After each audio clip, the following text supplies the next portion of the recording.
With the upcoming Duelist Cup just around the corner, what are the top decks and how do you beat them?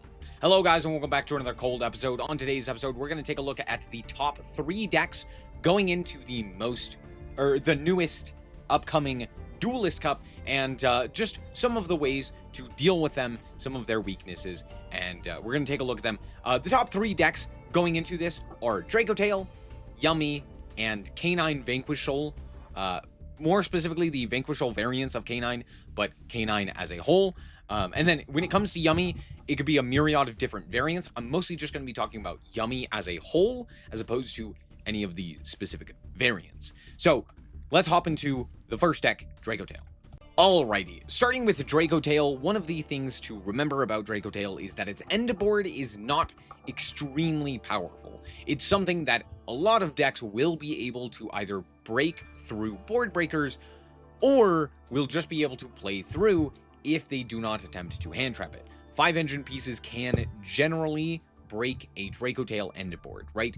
The problem is not necessarily breaking the end board, it's dealing with the consistent grind game that Dracotail has. And one of the great ways to stop this is to deal with the back row.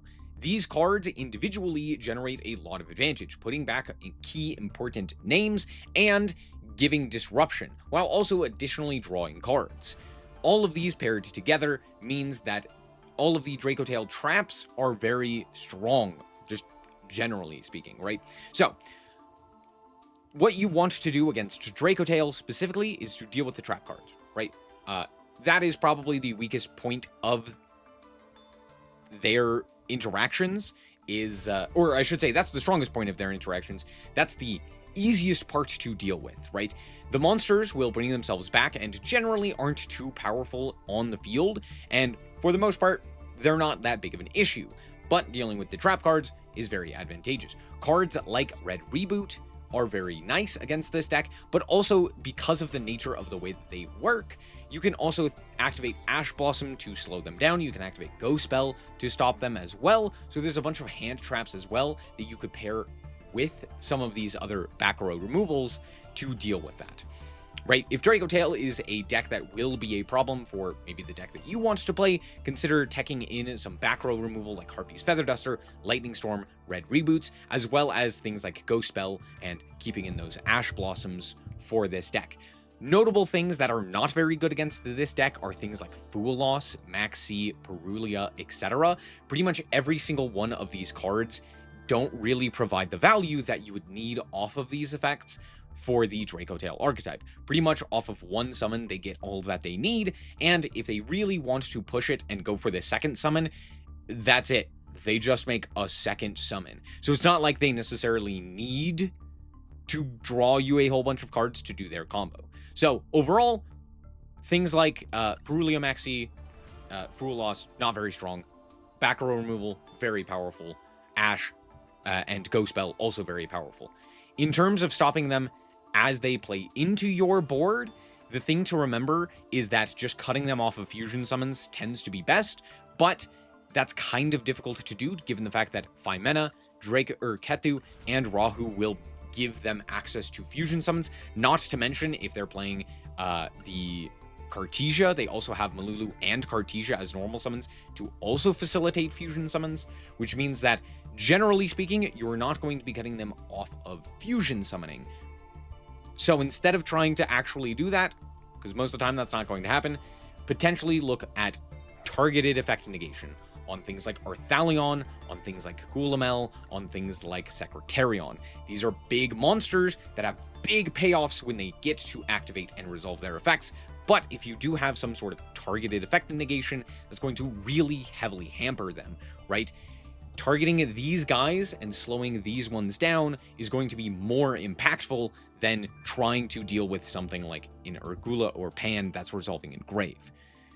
That's pretty much what I would say are going to be your best options for dealing with Dracotail. Make sense? Makes sense. I also expect this one to be probably the least represented in the Duelist Cup, at least at the top tables. However, will probably still be highly represented overall, simply due to the fact that it's a simple, easy deck to play, and so you might experience it a little bit more in the Stage 1 or in the lower ends of Stage 2. All right, next up we have K9 Vanquish Soul. This is likely to be a very popular deck. I believe that it is currently the best deck in the game, and a lot of that is due to the fact that there's not a clear, definitive weakness besides one particular card, which is Droll and Lockbird. This is like the one card that you can easily slot in that really heavily hampers this deck. To be fair, I don't think it kills this deck. I don't think it fully stops them, but it does significantly weaken their end board, which is very nice. Pretty much every other card, especially in regards to hand traps, don't do all that well. However, big board wipes do. Things like Raigeki, things like Book of Eclipse, things like Evenly Matched. These big removal spells and traps, those are going to be your best bet because they really require the ability to kind of keep a body, specifically a Vanquish Soul name, in rotation. Yes, they still have the ability to special summon from hand off of both Izuna and Holly Sue. Even with that being said, being able to keep them off of those names is going to be advantageous, right? So, again, things like Raigeki, very nice. On top of that, their back row is very powerful, so as previously mentioned with the Dracotail stuff, being able to remove that back row is also still advantageous. It's not as advantageous as it would be with the Dracotail, but being able to remove something like a Snow Devil and not have your board wiped is pretty solid. The number one thing you can do, though, against this deck, even more so than Droll, the number one thing that you can do is make a big board. This deck has a bit of an issue pushing through lots of interaction. It is a mid-range deck, which means that while it does have a big combo that it can do, for the most part, it wants to generate more advantage and utilize that advantage over the course of 1 to 2 turns to just kind of outpace you, right? Generating more cards, seeing more cards, and utilizing those cards more effectively than something else, right? They're not trying to specifically stun you or you know, control the duel per se, but they're just going to have more cards than you oftentimes, and if they are able to get all of these cards in rotation, is going to be very disadvantageous for you. So just being able to have a mountain of interactions, just having more stuff to do, is going to be very strong, right? Ending on a Yummy or a Malice or a Ryzeal end board, or something in tandem with another end board, right? Like K9 Mitsurugi or Fiendsmith Orchist or whatever it may be, right? Pairing two engines together, kind of, just to get the most amount of interactions is going to be the most advantageous, right? So those are like the big things about this deck. Things to keep in mind against this deck are make note of how many attributes they've shown you, right? And try to cut them off of those attributes they may not have, right? If they've revealed a Fire and a Dark, try and cut them off of Earth so that they do not have access to all of their effects, right? If they reveal that they are on, you know, if they reveal a Dark and a Fire, you know, cut. I just said that. If they reveal a Fire and an Earth, you know, cut them off of Darks, etc., right? And then just keep track of what they've shown you, right? Be like, okay, you know, I know next turn they're going to have a Raisin. Next turn they're going to have a Xiaolong, right? Okay, I know that they have the ability to bounce one of their guys because they have Caesar Valius in hand, so I need to be cognizant of that, right? Those are probably your best options against this deck. However, I will say it is very much so up to the pilot of this deck to kind of outplay you. So you can, if you think that you're playing against a weaker opponent, which likely not the case in the Duelist Cup, but if you think that you're playing against a weaker opponent, try and just see if they'll make a mistake and kind of do the wrong thing. There's a lot of ways that you can punish a quote-unquote simple mistake in this deck, because this deck is very punishing if you do end up making a small mistake, right? So keep that in mind.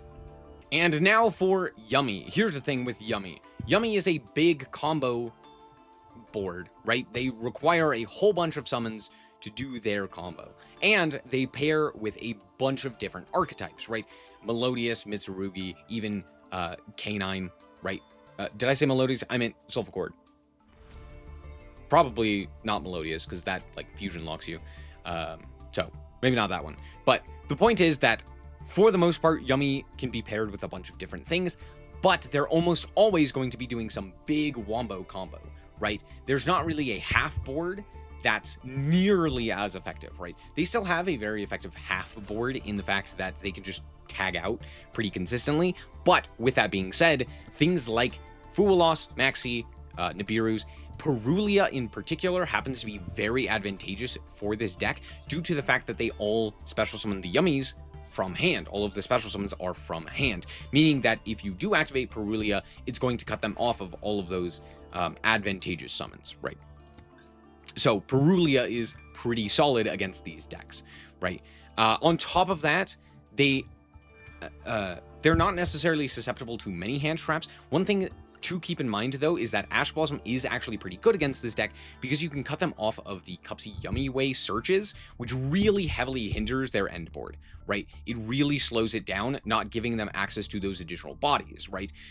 So keep in mind, Ash Blossom on this one is going to be the most advantageous. Other than that, for the most part, what you're going to want are big sweeping cards like the draw spells, like Nibiru, etc. However, of course, they're likely to also be playing an additional engine, in which case it's not exactly advantageous to waste a whole bunch of hand traps on the Yummy end board and then die to the Mitsu cards in hand, or, you know, when they activate the Sulfa chords and then they just drop a Yummy on your head, right? So don't necessarily feel like you have to immediately drop your hand traps and cut them off of all points of interaction. You're probably better off trying to play through some of the smaller points of interaction, like the Yummy cards, because if you can keep them to just the Yummy cards, there's a possibility you'd be able to play through that, right? Especially dependent on the end, or dependent on the build itself, right? If they are playing Acro, they might be able to get additional points of interaction, but they might not, right? If you can cut them off of Surprise, right? Being able to like imperm the Cupsy, being able to Ash Blossom it or what have you, those are advantageous. Keeping them off of that Surprise is very, very nice, right?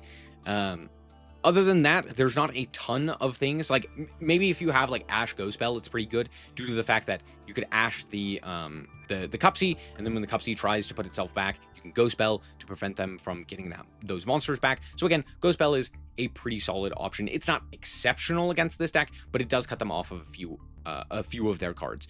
Notably, on top of that, Ghost Bell, the one that pops cards. Sorry, not Ghost Bell. Did I say Ogre?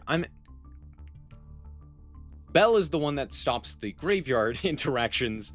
Ghost Ogre is also very good for this deck, or against this deck, because it can stop both Snatchy and the field spells from being utilized, meaning that you can cut them off of their tuner, as well as cutting them off of their extension, which is very, very nice. If they activate Snatchy's effect, you then Ghost Ogre it, and then they're cut off of that line, which is, again, very, very nice. And then potentially you're only having to deal with a secondary engine, or maybe nothing at all, which is very nice as well. So Ghost Ogre is also something to keep in mind.